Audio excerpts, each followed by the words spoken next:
En el mes del Bhagavad Gita capítulo 8. En sánscrito se lee Ata Ashtanga Modhyayaha Akshara Brahmana Yogaha. El logro de la salvación.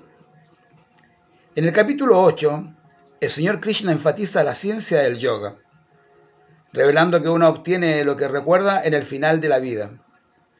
El Señor hace hincapié en la gran importancia del último pensamiento en el momento de la muerte. También se da información sobre la creación de los mundos materiales y establece la diferencia que hay entre ellos y el mundo espiritual. Además explica los caminos de la luz y la oscuridad y cómo salir de la existencia material, el destino que cada uno de ellos lleva y la recompensa recibida por cada uno.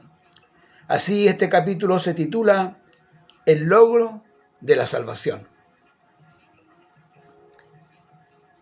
Arjuna comienza preguntándole a Krishna, dice: oh mi señor, oh persona suprema, ¿qué es el Brahman?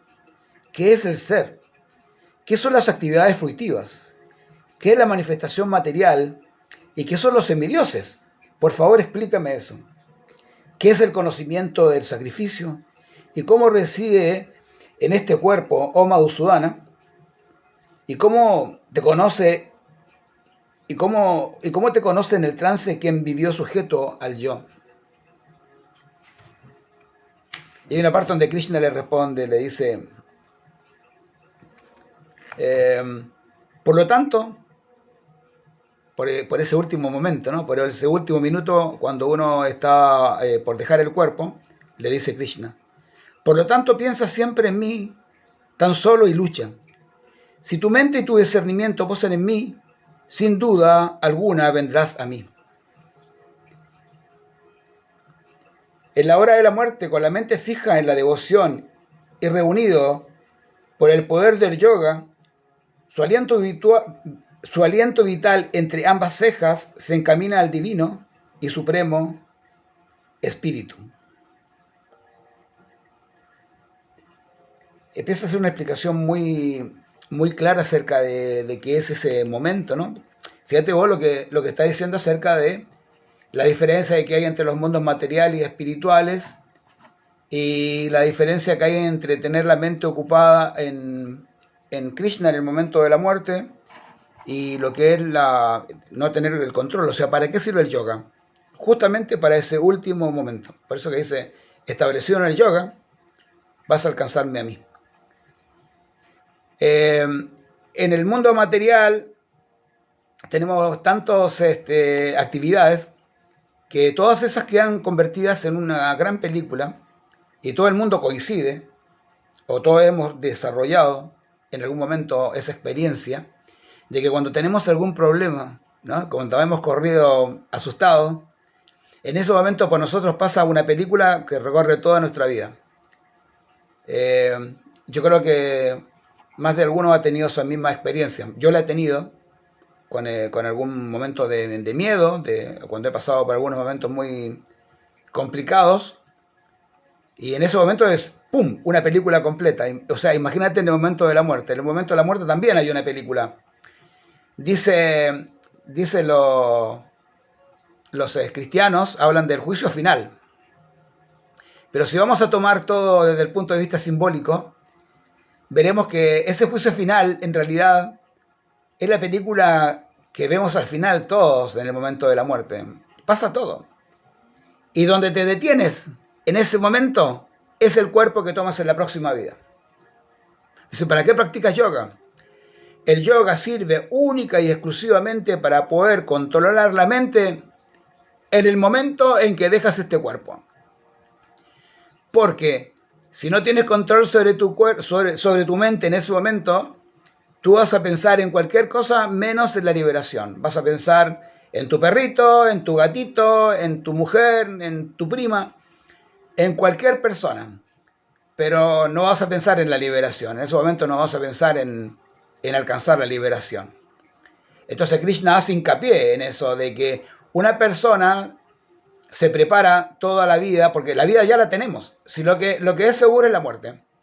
Pero también lo que es seguro de que si tú en el momento de la muerte no te liberas, entonces vas a volver a tomar otro cuerpo material. Y algunos estarán muy contentos con este cuerpo material, todos estarán muy contentos con esta vida que han llevado en este mundo material, pero Krishna nos enseña que como este es un mundo miserable, o sea, ya lo saben, ¿no? Ya lo hemos explicado. Tenemos mitad sufrimiento, mitad alegría. Tenemos mitad noche, mitad día, y así, todo mitad. Pero cuando una persona se libera, va a un nivel de vida en donde eso ya no ocurre, porque ya no existe la dualidad, sino que existe directamente la vida del espíritu, porque nosotros somos en base a espíritu.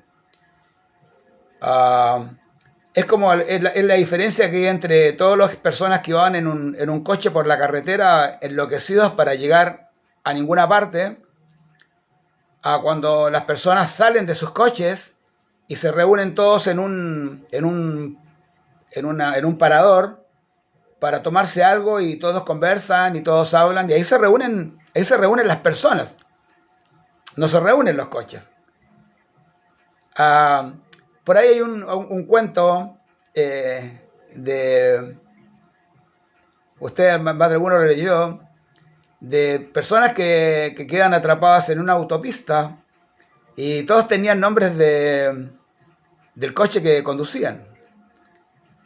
Y entonces las personas de una manera u otra pierden la identificación o la identidad con el coche, o sea, son el coche. Y ese libro, esa historia, ese cuento, es muy explicativo para este tipo de cosas, ¿no? De que nosotros nos creemos este cuerpo material y cada uno somos el Pablo, el José, el Juan, el Roberto, la María, la Margarita. Todos tenemos un nombre, pero ese es un nombre material que ocupamos dentro de este mundo material. Pero nosotros en el fondo no somos esos nombres. Ya hemos tenido 8.400.000 formas diferentes y hemos tenido 400.000 formas humanas con 400.000 nombres.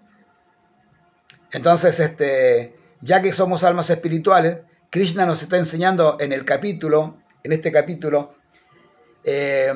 cómo llegar al momento de la muerte con un control absoluto sobre la mente y en ese momento poder pensar únicamente en Krishna, en la liberación, y entonces dejar de nacer, dejar este ciclo del samsara, un ciclo de nacimientos y muerte.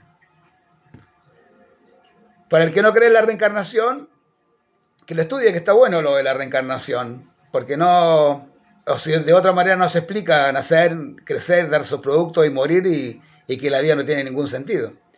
Entonces, si el sentido es que en esta vida tú aprendes para poder liberarte y tomar una mejor vida, wow, está mejor por lo menos. Como decía, cuando Platón se estaba muriendo, sus discípulos lloraban. Entonces Platón les dijo, mira, ustedes en vez de llorar tendrían que estar haciendo una fiesta, le dice. ¿Y cómo puedes decir eso?, le dicen los discípulos. Bueno, porque mira, si no existe nada, perfecto. ¿Por qué te vas a lamentar si total no existe nada?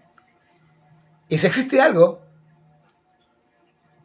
en ese caso, ¿por qué no hacer una fiesta? Ya que existe algo y voy a tener una mejor vida. Así que lo único que no puedes hacer es lamentarte. Lo único que no puedes hacer es llorar. Es así. En este mundo material nosotros lo vamos a dejar en algún momento y se dice, nuestro maestro espiritual Chila Prabhupada decía, ¿por qué buscar argumentos para el no si puedes buscar argumentos para el sí? Bueno, yo seré loco, pero yo creo, y creo que si te preparas en el yoga, en el momento de la muerte, si estoy preparado en el momento de la muerte, podré tomar un mejor cuerpo o tomar una mejor, o obtener una mejor vida. Y bueno, ¿por qué no apostar? Entre no y sí, mejor sí, ¿no? Jai, Hare Krishna, que la pasen bien, que sobre todo que tú seas muy feliz, que te vayas preparando para el día 14, que es el día del Bhagavad Gita, y ese día lo leemos todo, ¿vale? Vamos a leer todo el Bhagavad Gita ese día, cada uno en su casa, pero lo vamos a leer, solamente los textos. Y de esa manera vamos a glorificar el Bhagavad Gita y vamos a aprender un montón sobre él. Si no lo tienes, podemos conseguir un Bhagavad Gita. Si no lo tienes, también yo te puedo conseguir un Bhagavad Gita. ¿Vale? Ya. Haribol.